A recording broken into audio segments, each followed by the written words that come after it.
mag-usap. Ano pa bang gusto mong sabihin na hindi ko pa naririnig? Na ano? Ha?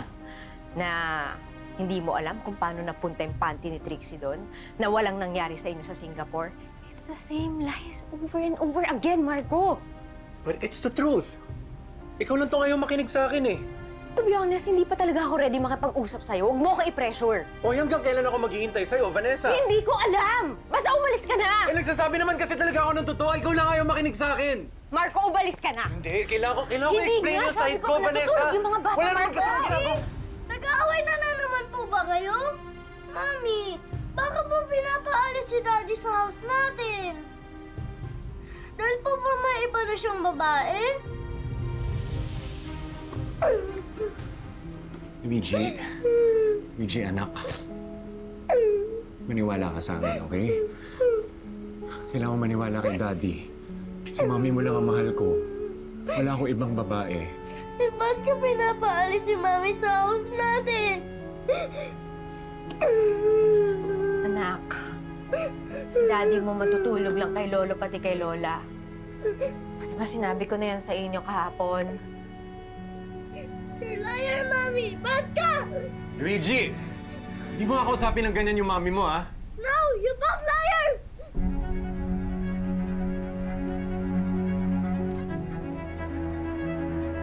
Kasalanan mo to eh. Pinipilit mo kasi gusto mo, ayoko nga. Vanessa, sinisiraan mo ba ako sa mga anak natin? Bakit tinatanong ni Luigi kung may iba akong babae? Marco, hindi ko alam. Malamang nakakaramdam yung mga bata, hindi katulad mo. Eh, sinasabi ko sa'yo yung totoo, di ba? Ikaw yung ayaw maniwala sa akin! Marco, hindi pa nga ako ready makipag-usap. Sa ngayon, nakakadagdag ka lang sa inis ko eh. Umalis ka na.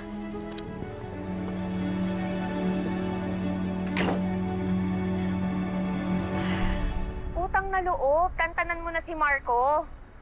Alam mo, pag ginawa talaga ni Vanessa yung banta niya, ipa-dispar ka, paano yung karir mo?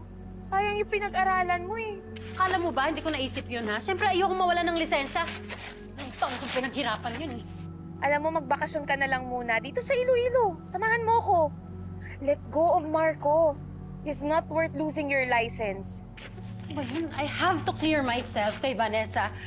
Kaya pag nahanap ko talaga yung bikini na yun, ibabalik ko ang lahat ng accusations na binigay niya sa akin. Sino ba yun? Alin? Ito. Pero yung bra lang. Saan yan? Are you sure? Hanapin mo lang mabuti, nandyan lang yun. Kaya nga, hinahanap ko nga. Baka naman naiwan doon sa laundry, pero imposible eh. Tsaka di ba, sabi mo, hindi naman ikaw naglagay doon sa maleta ni Marco, di ba?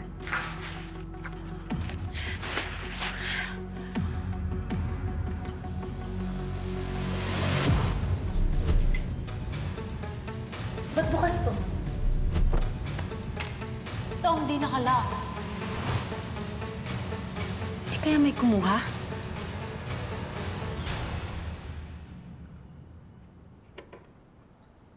Ya, pakitawag na sa Luigi sa labas.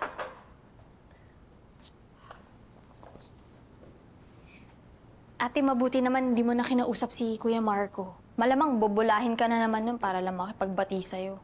Naaawa lang kasi ako sa mga bata. Ayoko lang madamay sila sa away namin mag-asawa. Alam mo, Angel, dapat hindi mo na sinabi yung tungkol kay Marco. Tatay nila yun eh. Ayoko malaman nila na nambababae yung tatay nila. Pero ate, ang hirap naman magsinungaling sa mga bata. Ayaw silang lokohin, tapos malalaman nila yung totoo sa ibang tao. Baka naman mawala na yung tiwala nila sa atin. Daddy pa din nila si Marco. So makikipagbati ka sa kanya para lang sa mga bata? Ganun na lang yun, ate. Paano ka? Dededmahin mo na lang yung feelings mo? Ate, ikaw yung nasaktan, ikaw yung naloko. Bakit mo gagawin yan para lang sa mga bata? Angel, di mo ko naiintindihan eh. Dahil hindi mo sila anak. Pag ikaw naging nanay, mag-iiba yung tingin mo sa mundo. Alam mo, mas pipiliin ko pang ako yung masaktan kaysa makita ko yung mga anak kong malungkot. Vanessa, nakita niyo ba si Luigi? Wala ba siya doon? Wala eh. Tinignan ko sa lanay, wala siya doon. Kaya pumunta yung batang yun. Ma'am, pasensya na po. Wala ko kasi kaming CCTV sa harap ng unit nyo. Pero meron ho kami, ma'am, sa elevator lobby. Sige. Feeling ko kasi talaga may pumasok sa unit ko that day.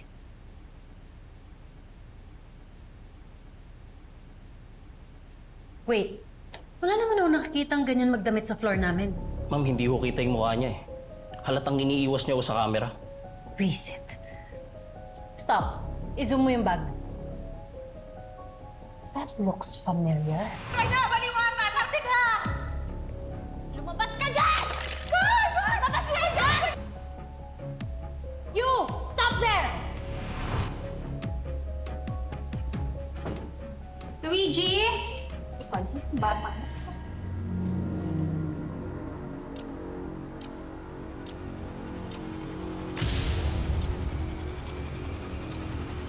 Si Angel?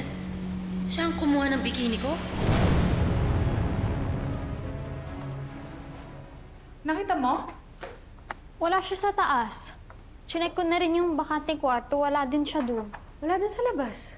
Saan kaya nagpunta yung batang yun? Di kaya pinagtataguan tayo? Ako po bahala. Palalabasin ko po yan si Luigi. Luigi! Ang sarap ng chocolate, oh! Ang daming bigay ni Mami. Uubusin ko to pag di ka lumabas. Sige pa anak, tawagan mo yung kapatid mo. Luigi! Labas ka na! Mas masarap kumain ng chocolate kapag magka-share tayo. Luigi! Lumabas ka na! Sige ka, ubusin ko lahat ng binili sa akin ni Mami. Ate, hindi kaya naglaya si Luigi? Ma, are you okay? Yeah, thank you so much. Hi! Kamusta? Kamusta naman po yung biyahe niyo? Smooth? Hindi naman kayo na-stress. Paano na yung puso niyo? Don't worry, I had the best doctors to take care of me. Ready na ulit ang puso ko to tackle any kind of gulo. Actually, next week pa kami babalik. Pero itong mama nyo, hindi mapirme. Walang ibang bukang bibig kundi Marco at Vanessa. Well, I just can't sit around tapos makikita ko si Vanessa kung ano-ano parata ang binibigay dito kay Marco. Look, anak, kung ayaw na sa'yo ni Vanessa, dito ka na lang umuwi sa atin. We can be one big family together just like the old days. Ano naman, nag-usap na tayo eh. Hindi ko aabandonahin ang pamilya ko, okay? Tama yan, anak.